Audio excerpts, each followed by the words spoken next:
Even if it like totally goes off the rails and we start talking about something else, I'm down with it.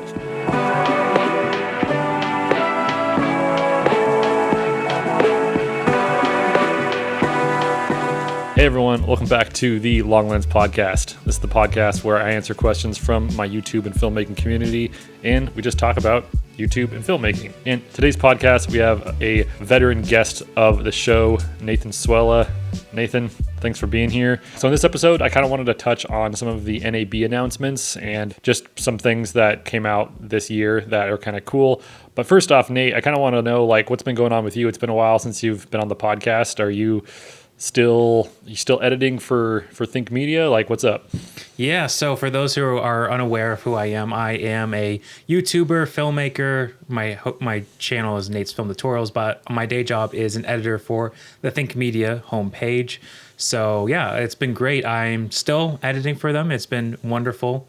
We actually have, at the time of this recording, next week we'll have this huge event in Vegas. So I'll be out there and helping people grow their channels. So it's been fabulous. And I actually have just recorded a DaVinci Resolve tutorial for beginners. And that should be coming out soon. Yeah, it's a big... Is that going to be with you on their page, like on their channel? Yeah. Oh, wow. That's awesome.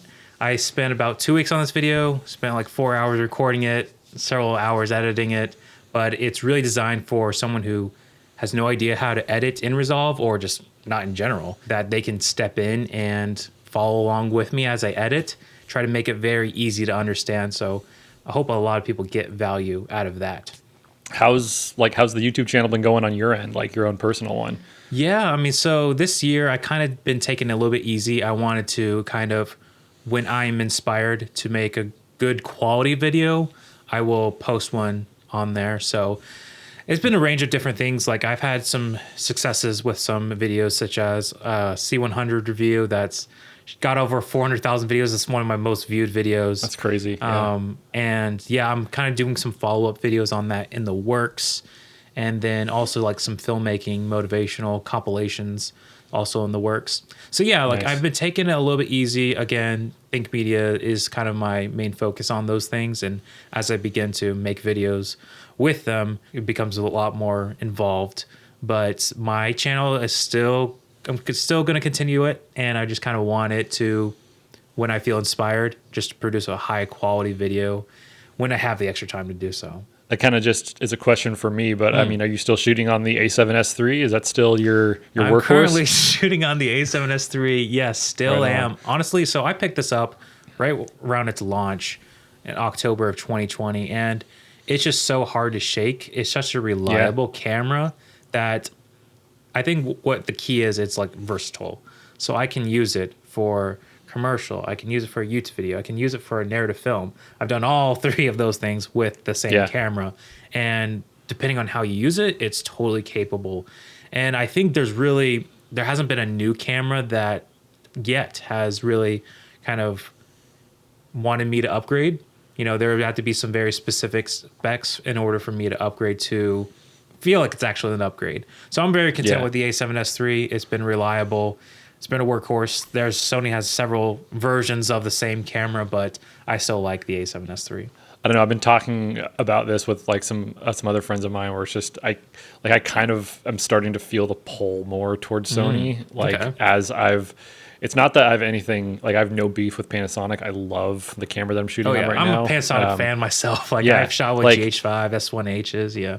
Yeah, and I feel like you can love more than one camera brand. I don't know. Like I'm completely agnostic when it comes to camera brands. I'm not like loyal to anyone, but you know, especially being here in Portland, Oregon, like so many of like the big film crews and like all of, like the cinematographers here, it seems like they're all on Sony. Yeah. So there's even more of like a push for it's just like, I can shoot with you guys, but are you cool with me shooting on my S5 2X? You know, like there's definitely more of like I've been feeling more of like a push to go towards Sony, especially the FX30. I know Zach Mayfield just released a video on that. It's like that one seems really compelling for $1,500. Yeah, I think Sony's supposed to be coming out with a content creator camera, ZV-E10 Mark II, which I've been. Oh wow! I actually have the first version and I use it for YouTube stuff.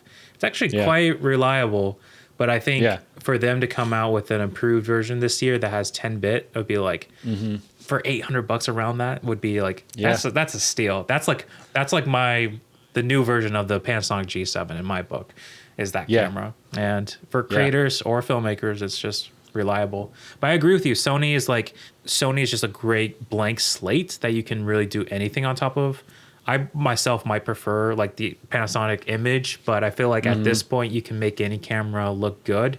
If you have the right skill set, it's like you can make any camera look good. So if you just have one that's the best tool for you. Now there's certain gripes I have about Sony, and there's certain gripes I have about other brands that I like or prefer from them. And maybe we do touch on that a little bit later in this video. But tell me about, did you actually go to NAB this year? No, I didn't. And it's funny because like I keep telling myself that I need to go next year. I need to go next year. But then I just like, I don't know, I forget about it. And it's never like, I don't know about you, but like, I never necessarily get FOMO about not being there. But part of me just like, I'm literally just going there so I can meet up with other creators. That's like I have no interest in actually like making those videos that everybody makes, you know, like the man on the street with like the, you know, I have no interest in doing that. But just going there strictly to like say hi to other YouTubers, that's like the only reason that I would go. I don't know. Like, what about you? No, that would be the highlight for sure. It's the people who you meet along the way. And, you know, YouTube and filmmaking can be a lonely journey sometimes. And so to be able to connect face to face with the creators is like huge. And like, you know, we've known each other for several years, but like we haven't actually met in person yet, you know? So to be able to do that, it's like, it's just a cool connection. And I think that's why those events like NAB is important. But I haven't been either. And I really want to, hopefully next year. I'm kind of the same way with you. It's like, I should probably go. Yeah, it's funny because like Godox actually reached out to me like and invited me. They was like, hey, like we'll pay for your flight and we'll put you up in a hotel and everything. But I was just like, it was like 5 days or something like that before, and it's like that's just a little bit too short a notice for me. I can't just drop everything I'm doing and go to NAB. But maybe next year you and me can actually make a point to go there and we can see each other. That'd be awesome. Yeah, that'd be great. Well, speaking of NAB, now that it's over, I feel like we should kind of talk about some of the things that were released and just kind of our favorite picks. I don't know about you. We kind of talked a little bit about this before I started recording, but it didn't really seem like there was a lot of like, except for one company, which we'll get to at the end, there wasn't like a bunch of just like jaw-dropping releases, in my opinion anyways. I don't know. What did you think? Yeah, it seems like, I mean, even the past couple of years, like, there hasn't been anything, you know, striking out. Like I was surprised Sony only released a lens, you know. I'm like, well, where's the fun in that? But you know, I did see a couple cool things that I wanted to bring up. I think the first one I'll just label off. I really like what Small Rig did with their collabs on specific products. So there's a handful of them, but the two most notable in my book is the Potato Jet tripod. It's a hydraulic carbon fiber tripod. Basically, we've all been there when we need to move quickly, and instead of have to unlock each leg, raise up your tripod, he kind of formulated with Small Rig like a little handle that you can then raise up your tripod, set it, and let go, and it's locked. It's actually very impressive. And I remember when I was doing more commercials and on the go, and sometimes you don't have time to set up stuff. That would have been like a really interesting tripod I would have considered. Now I'm kind of shifting more towards being a content creator. Maybe I don't need that immense flexibility, but I thought that was still very cool, and it seems relatively affordable for what they put into in the build quality and all that. And then there's the Caleb Pike V-mount battery, which I thought that's sweet. Caleb Pike is my fan, my kind of my YouTube idol, and to see kind of like he finally kind of made this battery that he knows is going to be amazing. They could literally power several different things off the same go. Is huge. It is a little bit pricey for $39, but it is a 212 watt battery. You get USB-C, USB-A's, 2 D taps, like a rugged build, and like huge amount of info as far as like the wattage and outputs live when you're using the battery. So that looks really cool. And then for both of those are on sale, or you get a little V-mount plate for your cameras. I'm actually a huge fan of this plate. You can slide your camera in, just a simple V-mount plate on the back. You can unlock it, move it out of the way, pop it back up. and I kind of this use is sick. this. I actually, Yeah. Have you used this? One of these? yeah, I actually have one too. Yeah, they're super sweet. Here we go. Yeah, so it's kind of like, honestly, it's like just a more streamlined way. And instead of having 15 millimeter rail blocks underneath and bulking it out, it's kind of like this perfect in between where it's like, I want a V mount battery, but I don't want to rig it out. This is a perfect thing with that. And I'm literally using V mount batteries right now to power my camera. So it's like, it's just nice to not have to worry about that. Yeah, I'm like a really big fan of the small rig batteries that I have. I have like a VB50 and a VB99. Oh, nice. Yeah. And like that was the one thing that like I liked about that Caleb Pike one was the 2 D taps. Yeah, I have that one too. Yeah. But like having 2 D taps where I could power my monitor and my camera from D tap instead of having to like run like a little, like USB or something like that. That's like a really cool feature. But yeah, I had that on my list too, was the small rig collabs. And I think that that's a good move by Small Rig to start like collaborating with some of the creators that, use their products. I remember it wasn't that long ago where like, I don't know, people didn't really like Small Rig that much. Like they were like the cheap, not so good brand, and everyone was just talking about Shape or 8sin or Tilta or something like that. But now it kind of seems like they're actually a brand that people can trust a little bit more. And I think that especially if you have, Caleb Pike's name on it and Potato Jet's name on it, like, okay, these aren't like crappy products. If they're going to put their name on it, you can actually trust it a little bit more, which I like. Yeah, I would love to see them continue to do this. And I think for these products, like they're going to be useful for sure. Maybe they are a little bit more pricey for most people, but like I can imagine just like coming out with some smaller things that maybe are a little bit more niche for people. Like for a creator, this content creator movement is big and it's a growing industry. So having more things that are tailored for creators, I think would be super sweet. The only thing that I wish Small Rig would have kept making is those little tiny handles, for smaller cameras like this GE5, like those 2770 handles. They made them for like half a year and then they stopped. I was like, man, those are perfect. Oh, gotcha. Yeah. So Small Rig, if you're seeing this, please keep making those. I want more of them. Put his name on it.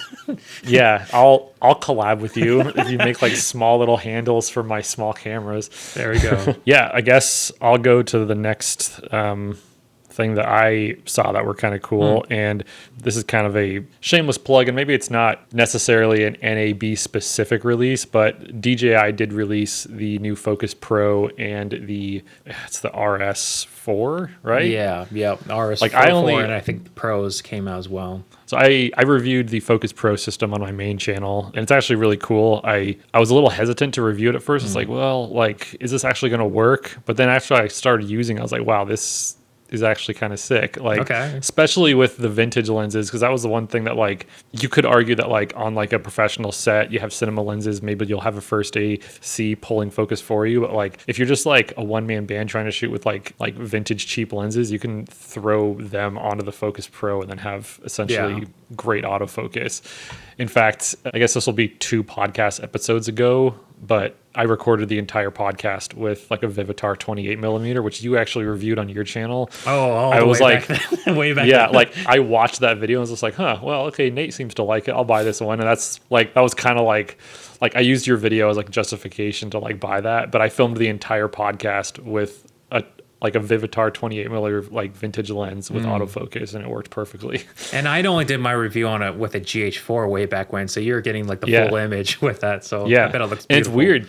It's weird because it actually vignettes, which I didn't know it would, but like it vignettes on the end, so it's like I know it was designed for 35 millimeter film, but maybe it just, it's just like a natural occurrence for it. I'm actually a fan of like vignettes. Like even when I'm color grading, I always put one on. So like that is like the spec that I'm least concerned about with lenses. Yeah. Does a vignette? I don't care. Give me more. Yeah. It's funny. This is completely off topic kind of, but have you been watching or have you heard of that show called Shogun on Hulu? I have not. Well, like that whole show, like whatever lens they're using, like it just vignettes all the time. And I was like watching it with my wife, Sarah, and she's just like, why is it always like that? Like, why is it like the dark corners? Like, well, let me explain it to you. Don't make me explain now. Yeah. That's funny. But yeah, the DJI Focus Pro was released around NAB. I'm sure that like the DJI booth was probably, they were probably showcasing that. And then, the RS4 Pro, which I think can be used with the Focus Pro system as well. But Okay. yeah, I was actually pretty stoked about the Focus Pro because you didn't have to use it with a gimbal. Yeah. Because I know that technology exists, you know, in the past, but now I can just go handheld, which is kind of cool. I think DJI is definitely a company to pay attention to, and I'm excited to see what they continue to do. I was really intrigued by the Ronin 4D, and at one point I was like, really consider buying one because on paper, the Ronin 4D looks like the perfect camera in my book. It's like, as someone who take a picture, like if you're doing a commercial, like high-end commercial or narrative films, if you want to be able to pull off these crazy shots that would require a jib, it would require a dolly grip and all this stuff, that camera I feel like almost negates a lot of that, and you're able to move super quick. It is expensive, but I love how well integrated everything is. The focus motor on that is, because the DJI I want to get into is the Focus Pro that you reviewed is kind of borrowed from the Ronin 4D, and it has that built in. I think that's almost a better implementation. I did watch your review, but it seemed like there's still quite a bit you had to rig up in order to kind of get it to work. I would just love to see other camera companies come out with more things that would make it super easy for wireless focus pulling, wireless video transmission. And honestly, it would be amazing to start seeing these features inside cameras. Like imagine if I take my A7S III and I want someone to remote focus, like I don't actually have to hook anything up to the camera. It just sends the signal, sends the data, and someone can be controlling it from an iPad. That would be, I think, my ideal thing. Or I feel like it's going to happen sooner than later. It's just a matter of time when companies do that. But that's kind of something I highly appreciate in different camera brands, is that integration and how seamless things work. Because nothing's worse for me than just like rigging on a bunch of crap and then things get missing or things break or there's a faulty SDI connection. It's like, no. If everything's just like integrated, I'm willing to actually pay a little bit more for that. And I think other people will too. What's the next thing you had? Did you have anything else listed out there? So kind of similarly to, I noticed a trend, Potato Jet's tripod, the quick setup and release. There's actually a couple monopods, one from iFootage, which I love their products. They're great build quality. They have a new Cobra Strike, which is on a Kickstarter. And so it's based off of their Cobra monopod, which I actually have, but it allows you to just squeeze the column and you can raise it and lower it. So like one-handedly. So you can literally just have your camera mounted and, I need a plop here, just drop it, set it, lock it. And then there's another camera company. I believe it was from YC Onion. I could be wrong. Okay. But it's very similar. It's more of a trigger design, but same approach. So I thought it was interesting that both of those came out. But I appreciate the fast pace and just the easiness of that, because sometimes you literally just don't have time to not even have to worry about a tripod or a monopod. But with these things, the support allowing you to be quicker on your feet, I think that is a great person. Like if you're a videographer, maybe shooting weddings, you need to move quick. I think those could be some things you want to look out. I would actually check out the iFootage one, because I just know their build quality is amazing. And on Kickstarter, I think the retail price is going to be $300, $350, but on Kickstarter the price is $180. So if you're considering it, it's a good deal to pick one up. And I can at least test to the build quality has always been very reliable from that brand. Yeah, and that's kind of crazy because I remember back in the day when Manfrotto released that one tripod that everybody was using for weddings and events, and that was like, even back then it was like close to like $300. So getting an iFootage, quick release basically monopod is kind of sick. Yeah, I kind of like I see that stuff and it's cool, but like there is part of me just like, okay, I don't shoot weddings, I don't shoot events. Yeah, if I'm going to be shooting, like run and gun, I'm just going to be going no tripod. I'm just going to be going handheld. Yeah. So it's not like those things aren't like pressing needs for someone like me, but I could definitely see that if I was shooting any kind of events, whether it be weddings or anything like that, it could definitely be super helpful for sure. I agree. What was your pick for NAB? Any Thing that stood out to you? I mean, this is something that like might be super boring to anyone who doesn't like We're film lighting nerds. stuff. Go ahead, say it. Yeah. Well, it's the Snapbag Air Glow. It's like the inflatable book light. Did you see that? I have not. No, tell me. Okay. So it's basically, this is something that like isn't necessarily relevant to me because I don't shoot any like, 2x1 panels or any 1x1 panels, but it's basically like an inflatable book light solution. If you shoot with, I think the Airy Sky panels are 2x1, but basically if you shoot with any like, panel light, it's basically just like this inflatable book light, and you can switch the backing from like reflective backing or like an ultra bounce, and it'll just shoot the light up. So instead of like shooting the panel at you, you point it at the sky, you inflate it, put it on top of it, and then it kind of like blasts the light into like this corner thing, and then that corner, like that angled ultra bounce basically blasts the light through another piece of diffusion.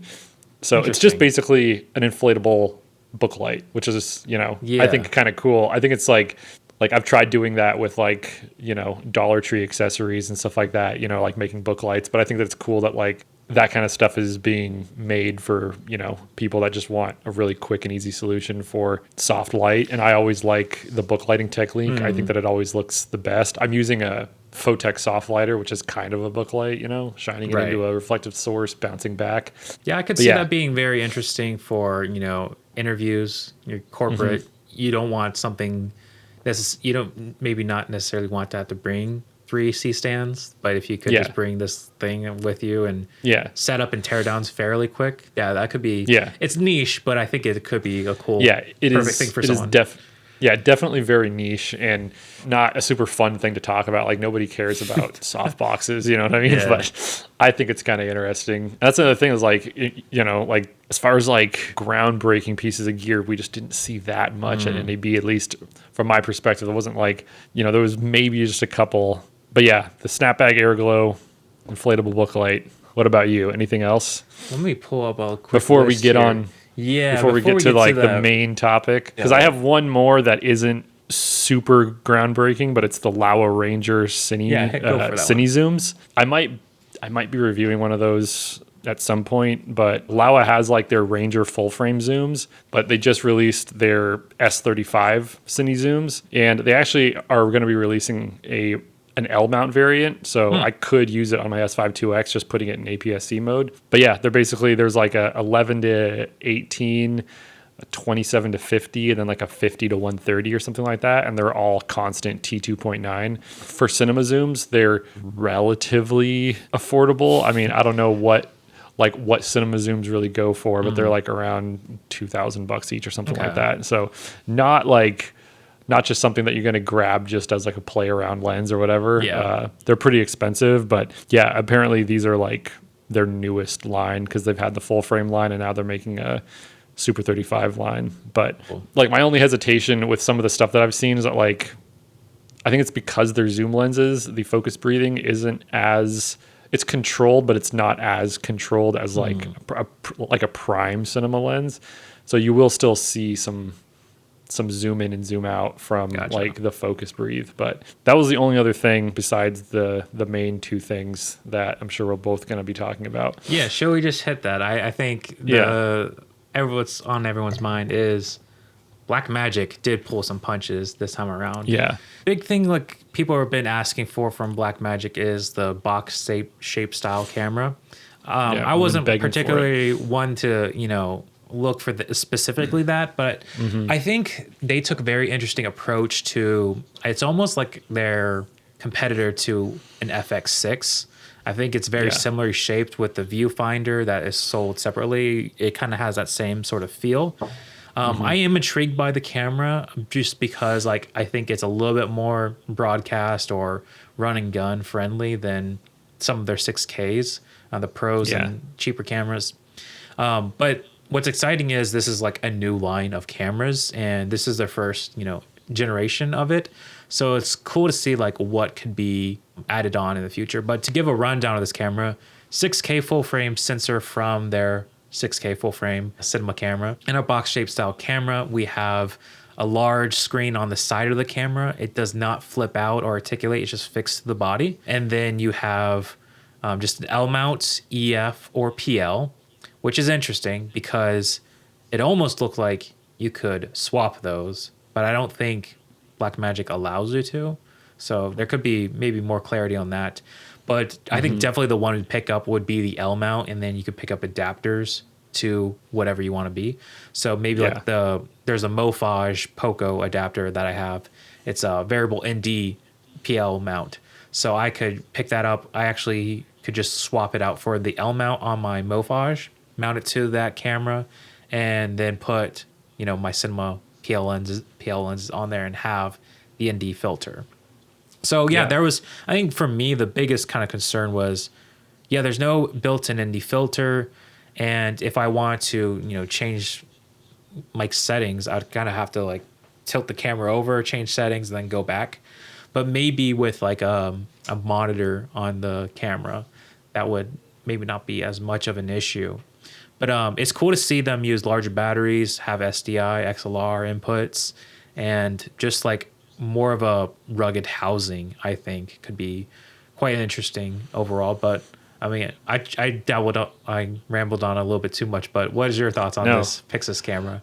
It's kind of like with most like bigger end cameras. It's not something that's like super relevant to me because I don't see myself ever using that for like my own content creation. But I do see that like, if I was like an ENG or, documentary corporate video type of shooter, I could see it being pretty useful. It was kind of a weird move to not make any articulating screen and just have it like stuck to the side there. Solo shooting without a monitor, you have to get that eyepiece. Wasn't one of the quirks that it could only shoot in Blackmagic RAW, kind of like the full frame 6K? Yeah. To where like it doesn't shoot in any other codec, which I think it does shoot H.264, but there's no ProRes.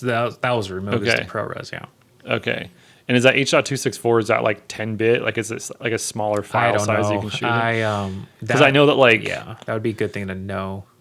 Like, that was the one thing about like the full frame 6K that like, I was almost considering, like, okay, like that could be my A cam, and then I could move my S5 2X as my B cam. Yeah. And if I was, if I was starting to do more like higher end stuff, I could start shooting with like the full frame 6K. But it's just weird to not have the option to shoot in ProRes and only shooting in Blackmagic. And me being a Premiere user, Blackmagic RAW doesn't play super nicely with Premiere, so I have to like fully dive into just using Resolve when I was shooting with that camera. So it's just those things alone that just make it less appealing to me. I like when I have the option of shooting in ProRes if I want to. Those are the main things that kind of stuck out to me that would like kind of turn me away from that camera, I guess. I do think that it's cool that they like are listening to their users, and they're like, okay, you guys want a box camera? Here's what we came up with. I still do think that it's probably not what everybody hoped for, and I know that a lot of the people that I've talked to, they're just like, it's not quite what we wanted, which I just think is funny because like I don't think that like anyone's going to be truly happy with any camera that comes out. But I think I agree with that sentiment, because like what maybe they were anticipating was something smaller form factor, maybe Z-Cam F6 style, and just allow you to do whatever you want with it. Like a Red Komodo almost. Yeah. I don't think a box camera necessarily would be something I would want. I actually think that their Ursa line is actually a great form factor. I've shot with the Broadcast G2, which is it's essentially a 6K Pro in an Ursa body, but you have a V mount, you got SDI. You did have a flip out articulating screen. It wasn't the greatest, but it was great just for checking my menus and flipping it out to see it. Again, I would always use a monitor, but I could get by with just that small one on there. And I think that sort of form factor makes a lot of sense, because you can flip away the screen to the side and have that protected. Things are not going to scratch into it. Head ND filters. So the box shape is, something a little bit different than I would be kind of used to. Although I'm still intrigued and kind of hopefully might be able to mess around with one. This is kind of segueing into a different conversation, but I think Blackmagic, yes, they are listening, which is great, but I think maybe they misread a little bit on what people are wanting, or considered too many opinions and maybe didn't quite hit the mark. But I think their biggest opportunity is, like I said before, is the content creator gap. So that Pocket 4K when that came out was revolutionary. You know, it changed things. Yeah. I think they need a camera for this bigger audience that is content creation. So a camera that is relatively small, that is easy to use. Their menus are already great, so you don't have to mess with that. But having an articulating screen or flip up screen and then autofocus. If they can do that, create a content beginner, like a whole new line of cameras, I think they could really steal a lot of thunder from Sony and sadly Panasonic too. I think they could really knock it out of the park because they're so well integrated with Resolve. They're so well designed for the beginner, but having things like not having autofocus is such a huge hindrance for people getting started. And you know, right now I'm shooting with a camera with autofocus because I'm going to be leaning back and forward. Yeah. So if you had a camera that almost replaced this thing, I think it would be a massive win for them. Granted, I think their mission is always to make affordable cameras and to make it just have great image quality. So I think they're there. I think they just need to make a few tweaks, kind of just to have just another movement like they did with the Pocket 4K and what they did with Resolve. All these changes, I think they just need a few more tweaks. But I mean, what are your thoughts on that? Is that something you would be interested picking up? Is they made a more content creator friendly camera? Yeah, absolutely. I was gonna say, like, I mean, just try to imagine the size of like an FX3 or FX30, but with like the 6K Pro's like APS-C sensor in there, you know, and just like something. It's an FX30 size. competitor is what they really need. Also, and I think they even need like a budget version of that too. Yeah, like it probably won't. You know, I'm just imagining. You know, if they created it tomorrow, like it'll be lighter because it won't be as like ruggedly built as like an FX30 maybe, and it would have vents so you're not going to like overheat just like the FX30 does, and it would have the same sensor as the 6K Pro, and just, you know, but Mitch, you know, just give us really, I mean, I don't even care about 6K, just give us really good 4K. I agree. Give us maybe some higher frame rates in it just to like make it a little bit competitive to like the FX30, and then just, you know, give us really nice ProRes and put an L mount on it even if you want to like keep it with like your other cameras. Because I mean, I know that like Sigma, they still make APS-C L mount lenses, you know what I mean? Just like give us an L mount but with an APS-C size sensor behind it, and then you can adapt whatever you want to. You know, you can put an EF to L and use the Sigma 18 to 35 or something, you know, and just have it be like $1,500 or something, you know, somewhere around that price range. That'd be amazing. I feel like that would be killer. The biggest thing too is what you said with the L mount, because Sony's has just a lot of lenses with their E mount, and you can use them on APS-C, you can use it on full frame. So I feel like, the L mount alliance needs to be forged more. So if they continue, just embrace the L mount, and then more camera companies also embrace, we have these, like, I think Sigma would be the brand I would go to first and be like, I want affordable but good lens. I'll go with Sigma. And if they have, some affordable YouTuber friendly cameras. I wanted to kind of bring up, because I've been playing around with this guy. The OG. You have one. I have one. I snagged this for a deal. I saw it on eBay for $400. Was it as good as?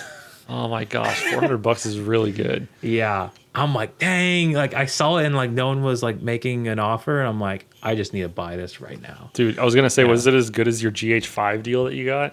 It's pretty close. The GH5, I don't know how I got that good deal. So I picked up a GH5 with the Panasonic 12 to 35 for $650. So it's pretty good. And just deal. For reference, you can sell that lens for like $350 or something like that. Yeah, and then I was thinking on the safe side, $300, and it'd be under 300. Yeah, basically a GH5 for $350 with Vlog. Yeah, with Vlog. Yeah, all this is coming out for a video. I'm going to be reviewing budget cameras under $500, comparing them all. So I've been actually working on that one. But what I wanted to bring up with this Pocket is, you know, I considered this camera way back when I was thinking either the G7 or this. And I ultimately decided the G7 because I needed something more flexible. And I didn't have the computer to even think about tackling RAW. But now things have changed and computers can easily edit this RAW, and it's game changing, but there's like this huge mystique of like people just love this camera and want to like they just love the image, how it works. And yeah, Samuel Elkins is using it now. Yeah. So I'm like, there's always been this allure behind it, and I'm like, well, I use the 4K and I like the 4K, but it's like, so like, why would I want this? But when I picked it up and started using it, let me just turn this on because like it is stupid simple. This is the menus, right? Yeah. There's 5 menus, and it's like so simplistic and easy to use, and it shoots continuous RAW 1080p. Yeah. But the 1080p, it's like holding up to like the 4K in most cameras, and it's just like that sort of like simplicity in this small form factor. I'm like, if they came out with a version that's maybe slightly chunkier, a battery that actually, works well, and then having like, I just imagine a flip up screen right here. Boom. That would be perfect vlogging camera that, you could shoot Blackmagic RAW with. So I almost think like maybe they should kind of rethink this little guy. How would you make I feel like that improved version of this? Yeah, that was like, I feel like they created like a cult camera with that one. Yeah. Like, there's so many people using it. I mean, one of my like, highest viewed videos is me like rigging out that camera back when I had it. And there's always been part of me that's just like, man, I should just buy that again just for nostalgia's sake. But it's crazy because like they use that in like Logan, like the Wolverine movie. Like it can mix in with Alexa kind of crazy. I don't know. It's a really cool camera. And I definitely feel like if they remade that camera with just those things like better battery life, keep the same size sensor, because I think that sensor is what's special about it. It is definitely like super nice. Extreme. And I mean, obviously it's a huge crop factor, but I love you can pick up super 16 millimeter lenses for dirt cheap. Like obviously this is not an old lens, it's a CCTV lens, but it's $30, 25 millimeter 1.7, and just a cool funky image. I love it. But I picked up a super 16 millimeter. It's a 12.5 millimeter f1.8, and I'm really excited to test that one out. But like that was $50, and it's just like you can pick up these old, and they're cinema lenses, so they're gonna have that older look, and pair it with this thing. It's like you're rocking, you're out. It's filming. Something else I was gonna ask. I feel like I wasn't as prepared for this camera, but I know that like Blackmagic, they also released another camera. It was the 12K, right? Like a new 12K. Yeah. So they have a 12K, and they actually have a LF 17K. Did you hear about this? Yeah, I saw the LF 17K. I'm just like, good grief! Like that's like it's like an IMAX type camera, right? Yeah. I think it's a competitor to make IMAX style More movies like accessible. Yeah. And I don't know what the price is on that thing, but let's go back to the 12K. Yeah. Because, I mean, we're talking 12, 17K. These are numbers I don't even think are real. But the 12K, so it's more Ursa. They call it the Ursa Cine 12K. So if you're familiar with the Ursa body, they already have a 12K, but I think they improved the body. I honestly haven't paid too much attention to what they've added. I believe it's full frame, right? 12K. And then you just have a plethora of shooting modes. You can crop into 4K, get like probably that super 16 look. But I'll hand it off to you on that. Well, honestly, like I wish I had like read up a little bit more about it, but the only thing that I do know is that it's pretty pricey. Like it's 15,000 like, for it. It's not bad. It's actually not bad at all. No, I mean for what it is, I think it's great. But like as soon as I saw the price, I was like, okay, like I feel like I kind of feel like the people that the people that watch my channel or like listen to this podcast probably aren't interested in a $15,000 camera. It's cool that Blackmagic is innovating in that way, and they're like trying to like improve on the original 12K that they have, but that's kind of a hard pill to swallow for if you're someone like me. I don't see myself buying a $15,000 camera anytime soon. It's great. Those have the built-in ND, and those have also interchangeable mounts, which is huge. I think bring that to the PYXIS, have us the ability to swap out. Built-in ND filters is always great. I think it is interesting kind of going back to our conversation, like they're approaching the cinema, and then I don't know what they're doing with IMAX. That's great that they're doing that. Don't get me wrong. But I'm like, you got a whole market here that's like this budget friendly, this whole thing that they're missing out on. Not everyone's gonna buy an LF 17K. Yeah. I feel like there's like two different sides of like the Blackmagic spectrum for me. It's like they either have cheap cameras that I think are ergonomically horrible, or they have ergonomically good cameras that are just way too out of my price range. You know, it's like you had the 4K, like the Pocket 4K, right? I had it for a bit, yeah.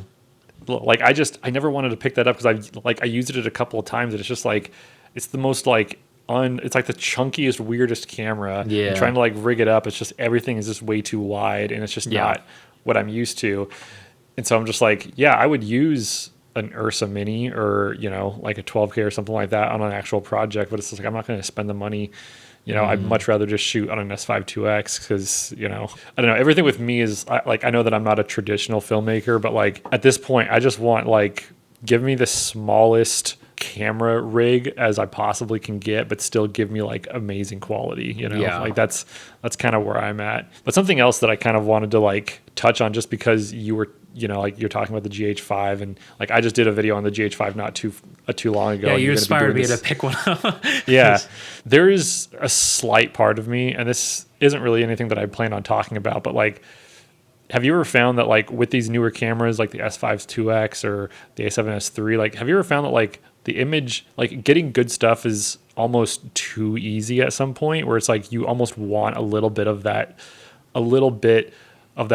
friction again just to like inspire you to like actually think a little bit more about what you're doing. Like I bought the GH5 originally because I wanted to make a video on it and I needed like a B camera, but then like I realized, okay, I got to like think about things a little bit more because I know that it doesn't have the same dynamic range as my S5 2X. Right. It doesn't have, you know, autofocus. It still has a lot of other great features like, you know, like inbuilt, you know, stabilization and all that kind of stuff. But like, I still find myself like wanting to pick up little, you know, G85s and shoot with them just because there's just a little bit of friction and I have to think about what I'm doing with this. I have to make sure that I'm not blowing out my highlights. I have to make sure that I'm not, you know, out of focus. I have to like think about that it's only an 8-bit camera, you know, like, I don't know. What are your thoughts on that? Since you kind of were talking a little bit about older cameras. Yeah, that's a great thought. I don't think of it quite that way. Maybe it's because I think of cameras two different ways. My A7S III is my workhorse and I don't want any friction. When I'm shooting for a client, I don't care. Like I just want the camera to get out of the way, right? So obviously there's that camera. Then there's fun cameras. There's the GH5, there's the Blackmagic Pocket that I think the allure of it is something that is small and just like either gives you a unique image or something that makes content easy to shoot with. And probably the challenge for me is like, yeah, how can I maximize the most out of this 10-year-old camera? How can I, you know, so there's that side of me too, where I can maybe relate to what you're saying. Maybe I don't quite think of having to protect it, but I'm like, what can I do to make it the best image possible from these older cameras? I'm not going to bring those to client shoots. I'm not going to bring it to film a YouTube video, but I do kind of like to have cheaper cameras. I think because I bought a ZV-10. It's Sony's cheapest mirrorless camera. And it's actually in my lineup of cameras that you can pick up relatively cheap, like under $500. And that camera, it only shoots 8-bit, but it does shoot S-Log3. And when I was filming my test comparison, I'm like, I did a blind test. I'm like, wait a minute, I like this camera the most out of this because it's just like super clean. I'm very familiar with S-Log3. And I'm like, oh, that's interesting. Because it's 8-bit, you kind of have this preconceived notion that, oh, I can't grade at all. But, you know, I've started using it. I'm like, well, it's quite good. And then also, as I've shifted from content creator, corporate, to primarily just content creation at this point, I've been shooting, like trying to get the best look in camera. So right now, like this footage is not graded unless Nigel decides to do something with it. But like, so it's literally just a filter. Yeah, there you go. So it's literally a baked in profile that tweaks settings just so it can look good when I'm talking to my A-roll camera. So I don't have to worry about tweaking things, even though I do. I love to make things look good in color and post. But there's not a need to shoot S-Log for everything. So it's kind of managing what your expectations are. But going back to your question, yeah, I agree. There's something very alluring about old cameras, and I am so like envious of like people who are getting into film now and like, look what amazing cameras you have. Like you could pick up a GH5 for $500. My first camera was like, besides using my phone, was the T3i. Yeah. And you know how, I mean, that's a great camera, but it's like, you couldn't do much with it at all. And to have these such capable cameras, that's, I think, the interesting thing is finding these old cameras that still hold up great today. That, yeah, if you're just getting started or you just want a fun camera, there's great options now. And I think that gap is only going to continue to grow, because I think, kind of alluring to this point, it's like all cameras are kind of great at this point, and it's finding something that's truly fits your need. That is the luxury. We can make all these cameras work, but I think we just kind of get annoyed with having to plug in cables. Yeah, no, for sure. And like, just to reiterate, like, I don't ever want to not have a camera like the S5 2X. Like, I love how simple this camera is to use and get a good image out of. But when it comes to like my own like creative process, I guess it gives me a little bit more of a rush. Like I'm filming a little video on this camera for my second channel, and like I filmed some stuff out in my backyard, and I made sure that like my highlights weren't clipping, and I got my zebras and everything. And then like, I shot it in Cinelike D, and then I got it back in my editor and was like, wow, this looks really clean and really good. Like, how does this look so good for, a camera from 2016? And that just for some reason gives me a little bit more of a rush than like, well, it's like, duh, my S5 2X stuff is going to look good. You know what I mean? Yeah. Or it's just like, you don't expect it, I guess, from little cameras almost like too, this. it's like you're taking the time to make it look better. Cause like I work with a lot of footage, like, yeah, we're shooting with Sony cameras, but it's like, we could have made that shot look better if we lit it better, if we took the time for it.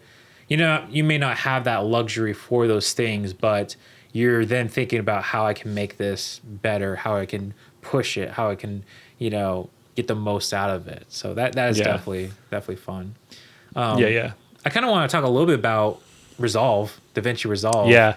That was the last thing I had on my list. Yeah, DaVinci Resolve. So I suddenly saw that they released 19. I'm like, whoa, what is this? And there's quite a bit of improvements with this. So I'm just like, this is amazing that we get this stuff for free and an update. Yeah. So just kind of loosely kind of get the gist. A lot of new AI tools. They have AI-based noise reduction, IntelliTrack for faster tracking. They got improved transcriptions. They've come out with this cool film look creator that basically, I think what it does, instead of going to the color page to color grade, basically you now have those tools in the edit page. So you're probably familiar with Lumetri in your edit page with Premiere. It's going to be a little bit like that, but I think you can even go as far as like film grain it's just like a simple toggle. So that's super cool for those who are, want a color grade but don't want to know what a node is. They can go in there. That's me. Yeah, exactly. Really cool stuff. And I think the biggest thing I noticed was, are you familiar with voice isolation? Yeah, I've used it a couple of times in DaVinci. So I use that tool all the time because sometimes I'm working with files that like have music in it and I need to remove it. I'll just turn it on and it cuts all that. Works pretty darn well for most things, but it'll cut out like all the background noise.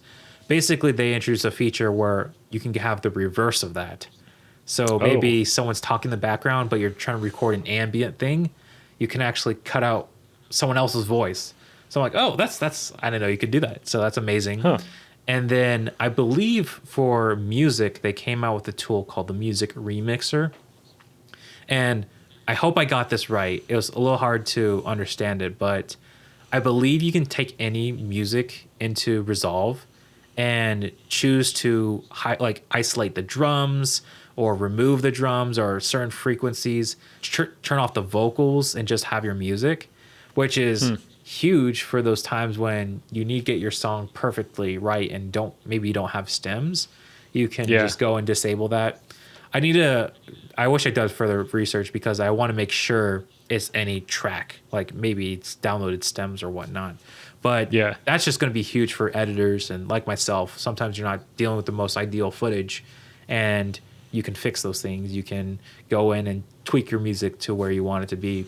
So a lot of cool stuff. And I think overall too, they also just improved the free version to match more with the studio's tools.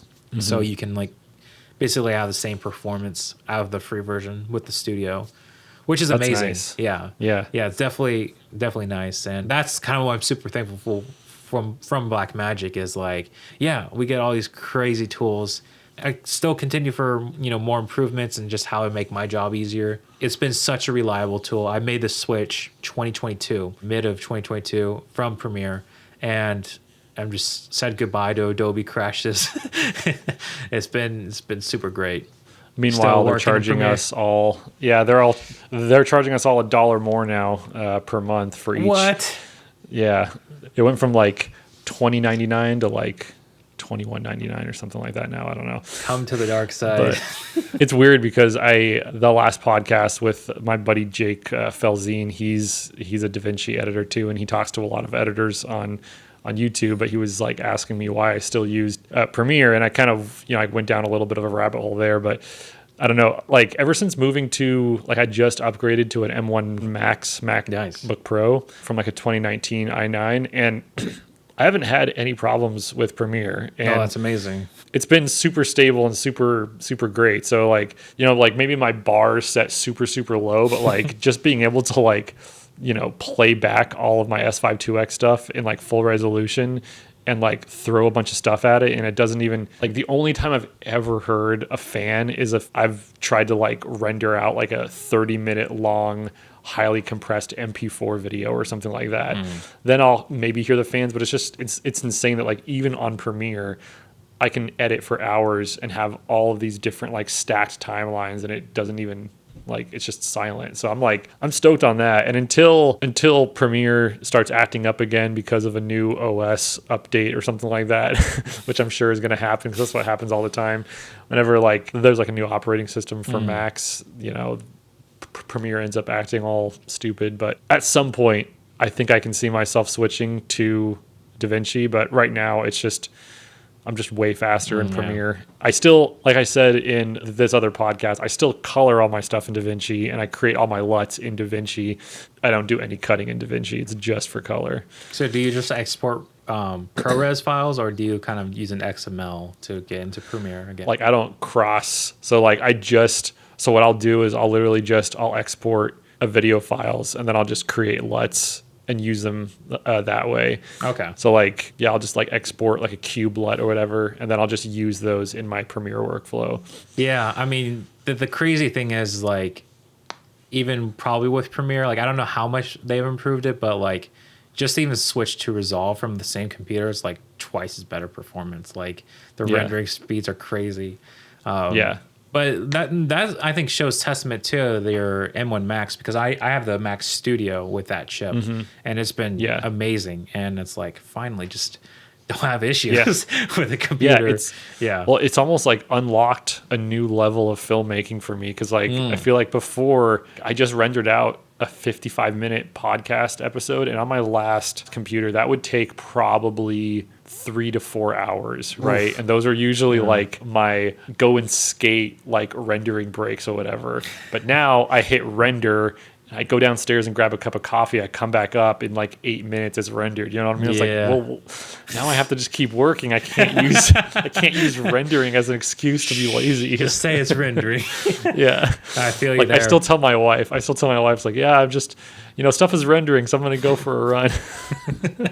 I need the mental break. No. Yeah, that's good. Yeah, it may not have been a super exciting year, but I think if companies could still continue to listen to like the consumers and keep iterating, I think we'll see some definitely cool stuff. And the year's not over, so we could have much more. Yeah, we still have Cine gear. I think that's where a GH7 might come along. Oh, really? Do you have insider knowledge that I don't know? I heard from a friend. Oh, well, dude, I talk with Panasonic sometimes, but they don't they don't give me any like insider information on any of that kind of stuff. Dude, GH7 would be sick. I'm still trying to get my hands on a G9 Mark II. Yeah, that looks like an interesting camera. It's essentially, I think, just an S5 II, but in Micro Four Third world.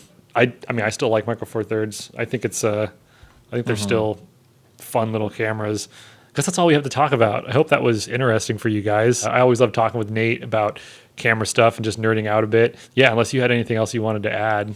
No, I think that's great. I mean, it's always great to be back on your podcast, and hopefully we have more of these coming. We can talk about gear. We can talk about tips like we did a few times before. Those are always great. I mean, you're a regular on the podcast now, so you'll have to come back again. Anyways, thank you so much for listening to the Long Lens podcast. I'm going to leave all of the information for Nate Suella in the show notes below. You should definitely go check out his YouTube channel. He does a lot of really good stuff there. So yeah, Nate, thanks again for coming on, and I'll talk to you later. It's been a pleasure. Thanks.